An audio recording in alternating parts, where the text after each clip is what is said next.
Next door to Belgium, we met Pauline, a Dutch pediatrician who spoke to us what made her embrace Islam. When I was 21 years old, I was in the middle of my medical studies.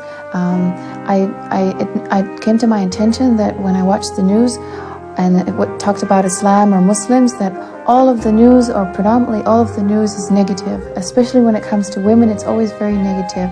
Something about women not being able to go to school in Afghanistan, about women getting acid thrown in their faces in Pakistan, a lot of bad things.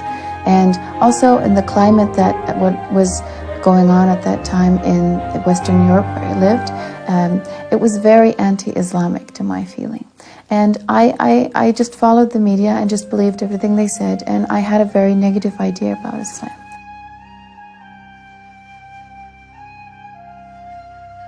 During that year when I was 21, I started to, in my free time, get some extra information about Islam. And the reason I wanted to do that is because I wanted to have more arguments about why this was such a horrible religion. I wanted to be able to debate people about it.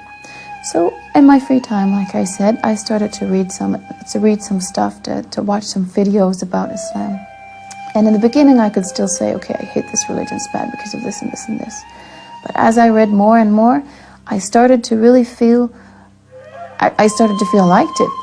There were things about it that appealed to me as a person, as a human being. I started to feel that, okay, I hate it, but yeah, this and this and this is kind of cool about it.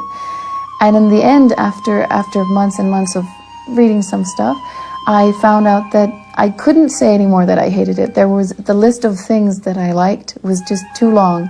And I really felt it was really like coming home, because it really suited my way of my way of thinking of how life should be.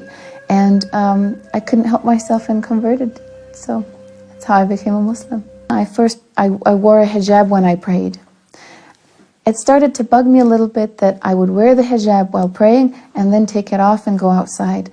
I started to feel that Allah, or God, as we say Allah, sees me always, not just when I'm praying. So if I go outside, He's also there and He's also watching me. It's not just a thing when you're praying.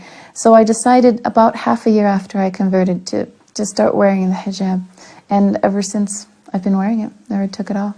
Before I became a Muslim, I had a lot of misconceptions about Islam, especially concerning women. I really thought that this was a religion in which women are forced to dress a certain way. They're not allowed to go outside. They're not allowed to learn. They're not allowed to work.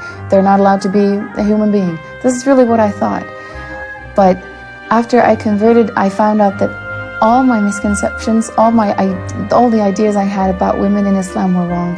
And I found out that it's liberating. And it's not just liberating, it also allows you to, in Islam we work, we are allowed to own businesses, we're allowed to divorce if we're unhappy, you have to ask us our permission to get married. All the things that bothered me before, they're simply not true. I see that in Islam, as a woman, I can be who I want to be. I can work. Another important thing is I can dress how I want to. I'm not pushed by the media, by the fashion of the day.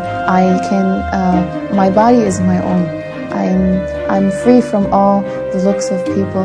I'm free from all the pressure of being too skinny or being too fat or walking on high heels or wearing certain super expensive designer clothes that after you wear them twice you gotta buy new ones. I can just focus on my real life. I can focus on my family. I can focus on my work. I can focus on my God. I can focus on myself. I don't have to focus about what everybody else thinks about me. And I think this is one of the things that is so attractive in Islam for women. You are valued for the person you are. You're liberated from having to be an object.